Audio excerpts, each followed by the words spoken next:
Okay, so in this particular session we are going to talk about important operation called scrolling. Now I want to say hover on this particular button. Hover in the sense taking a mouse over it, right? Hovering operation.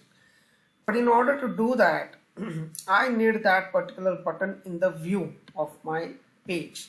Now when we open the page, the button, like when we do it for the first time like this, when we open the page, right, the button is not visible to us. It's there in the DOM. It is there in the DOM, but it's not visible to us. Okay, it doesn't mean that it is not there. It is there. If you inspect and if you check for the mouse, yes, here mouse hover, if you check, yes, so here it is there.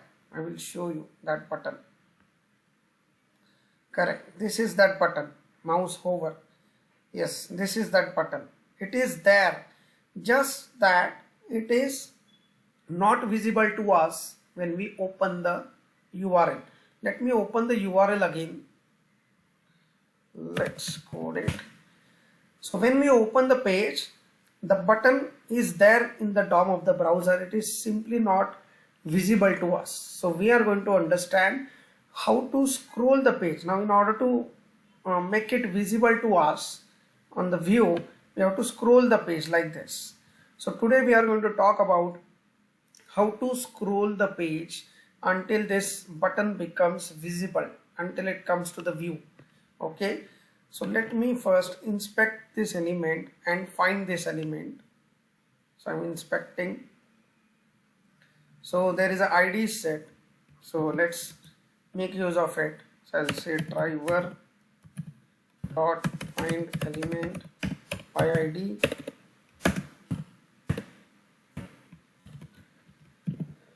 And we will store the scripting reference of this in one button, btn. Okay, any name to the variable. Now there is one important point.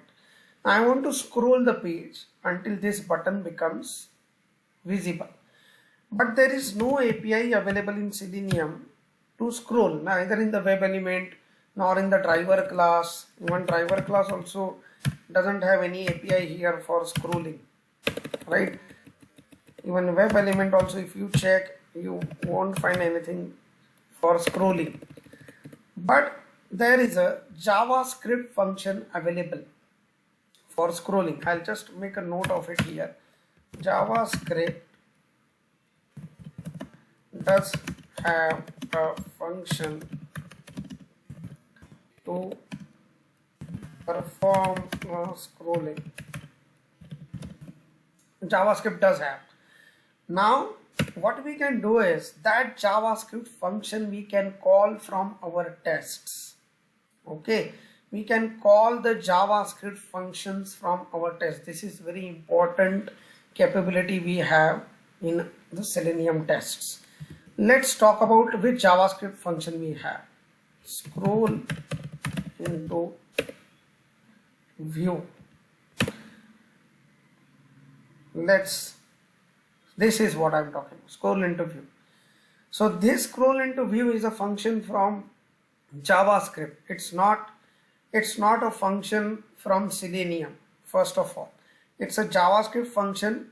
Let's read what it says. The element interface scroll into view methods. So the scroll into view method scrolls the element's parent container such that the element on which scroll into view is called is visible to the user. Meaning, when we will call this function with the reference of our this mouse hover button element, right? So when we will call it in the with the reference of this mouse hover button web element, right, our page, the container of this button, that is page, it will scroll the page until this button becomes visible to us.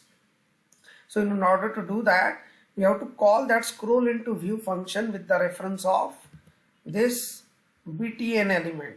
This btn is where we have got the that particular button identified and stored, right? So we have to call that in this way. I'll show you. Btn dot scroll into view. This is how we have to call this JavaScript function, and we have to send that JavaScript function into the browser for the execution. We have to inject it. You have to inject that JavaScript function into the browser for execution. So when it will run inside the browser, our page will get scrolled, okay, until the button becomes visible, or until the element, the reference of which is used to call this function, comes to the view. Now let's understand how to inject the JavaScript. Driver dot execute script. So this is the function which we have to use to inject the JavaScript. So this execute script is used to inject any JavaScript code inside the browser we are automating. Okay. So what we want to call? We want to call this scroll into view function, right? This is important point. Now with which reference we want to call it? With the reference of this btn, right? Then the page will scroll until that element inside the btn will come into the view. So the point is, this btn is inside this script and we want to send it inside this JavaScript. Here we want to send it. We want to say, do something like this: btn dot scroll into view. But btn is a variable from our Java script, a Java file, our script, Selenium script written in Java, that has to be sent inside the JavaScript we are calling here, right? So the something over here needs to be sent inside. Okay, so how to do that? So this btn we will send as an argument. So for this execute script there are main two arguments. One is the JavaScript and the second one is the data you would like to send inside the code here. Arguments, they are called arguments to this JavaScript, right? So these arguments can be many as well. Like if you have another web element found in the btn one and that also you want to send in to get something done on that, you can do that. btn1, n number of arguments you can send to this written JavaScript. Okay, now we have only one, right? But you can send n number of. So whatever arguments you send inside this JavaScript, they get accepted in one array called arguments. So arguments is an array which accepts this sent data inside. Okay, so the first one, whatever you send in, that would be in arguments of 0. The second one would be in arguments of 1. Second one, let's say btn1, would be arguments of 1, and third one would be arguments of 2, like that. So you can send n number of arguments into this to send the data inside this JavaScript, and those arguments will get received in one array called arguments, and those would be available to you to access here with the help of that array subscript. So the first one you will send would be available here with arguments of 0, second one arguments of 1, and third one arguments of 2, like that. So here we want to only send one, that is btn. Now btn, we are sending this web element inside this JavaScript by sending that btn as a second argument to this execute script. So this btn would be sent inside the JavaScript. How I can access it over there? It would be received in one arguments array, and as this is the first argument, so that would be in that array's 0th subscript. So arguments of 0.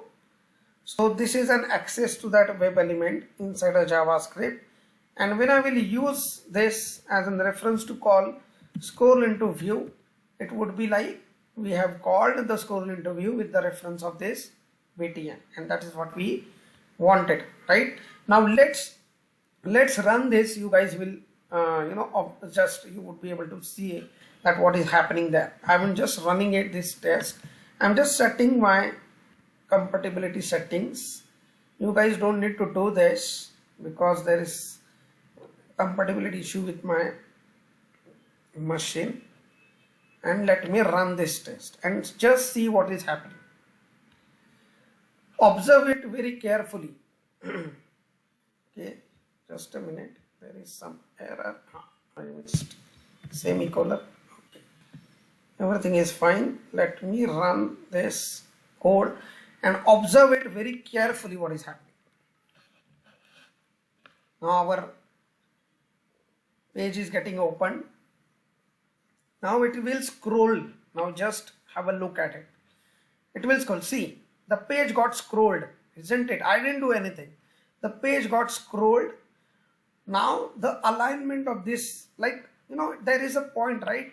How much you want to scroll, whether you want to scroll the page until this element comes here in the middle of the page.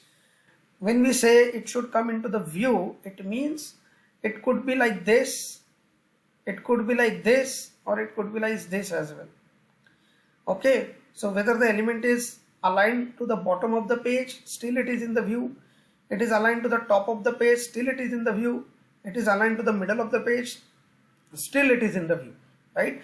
But then how you want the alignment of this button to be while scrolling the page. So how much area it should be, how much area of the page should get scrolled down, right? So that we can also specify. By default, page gets scrolled down until the element comes into the view and gets aligned to the top. So this is how our alignment was of this button. When our page got scrolled down, the alignment of the button was like this. So it got scrolled down until this point, until the button gets aligned to the top. Now we can make it aligned to the bottom as well. By default this scroll into view scrolls down the page until the element is aligned to the top. Now if I want to make it aligned to the bottom, I can say false. So false is a boolean false, meaning aligned to top false.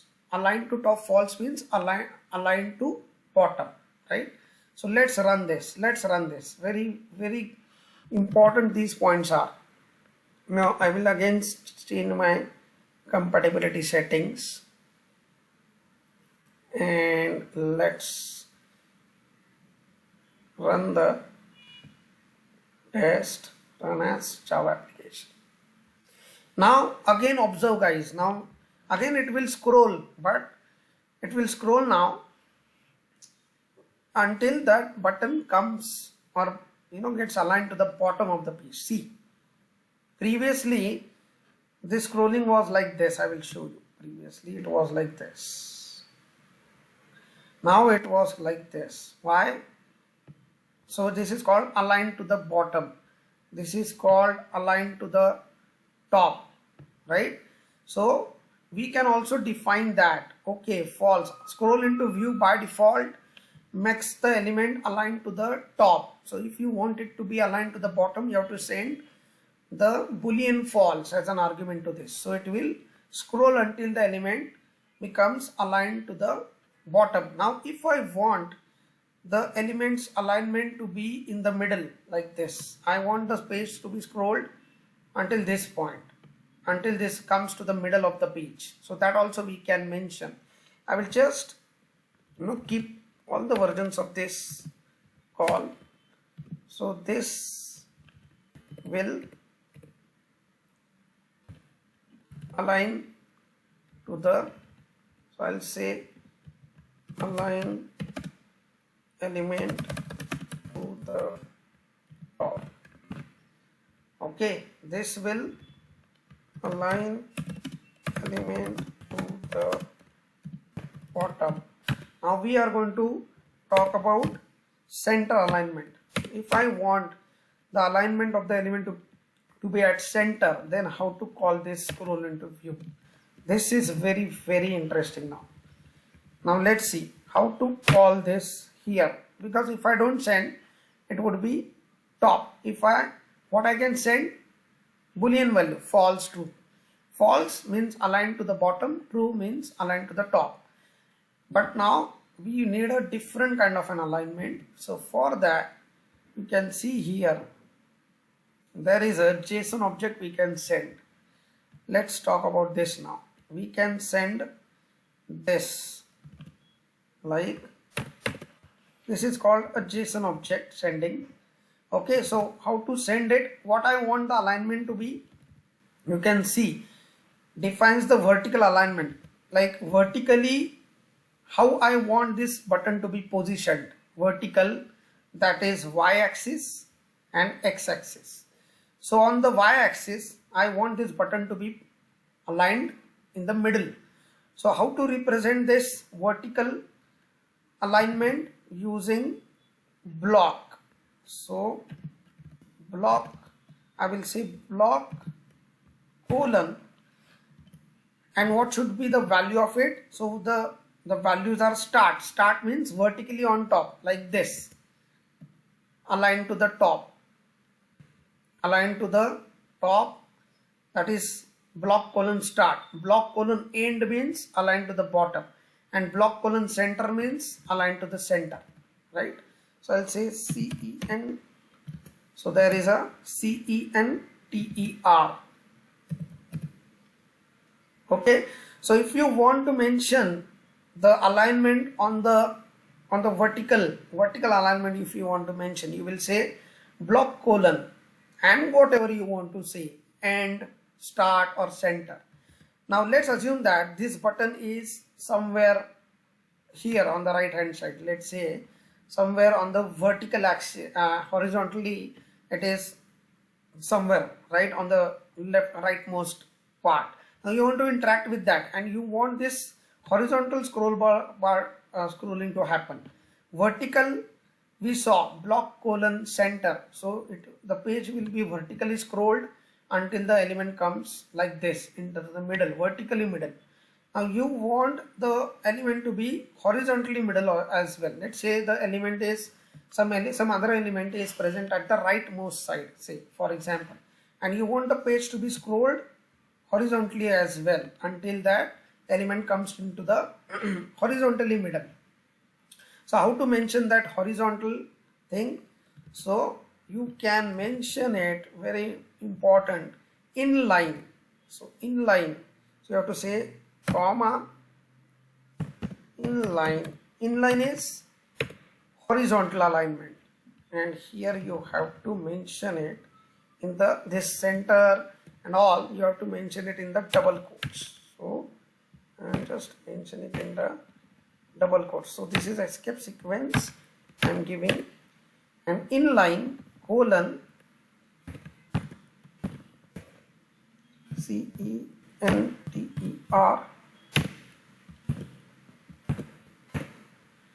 Correct. You can see block colon center, that is vertically center, inline colon center, that is horizontally center. So this is how you can mention it. Now you will not see any effect of this horizontally center because our element is not either on the leftmost or not either on the rightmost. It is just downwards. So only this movement you will realize. You won't realize this movement as of now in this particular example. But I'm just explaining you like how you can define this, right? So block colon center, comma inline colon center. Now let's run this again. So I will set the compatibility apply, okay, and now let's run it.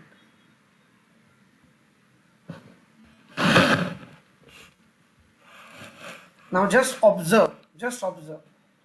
Previously 2 times when we executed, once the button was top aligned, then bottom aligned, and now you can see it is aligned at the middle of the page. So the scrolling happened until this element comes into the middle of the page.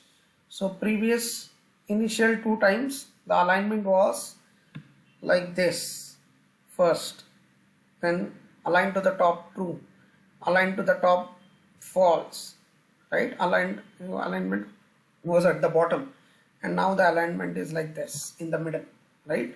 So this is how you can call this scroll into view, and you can mention.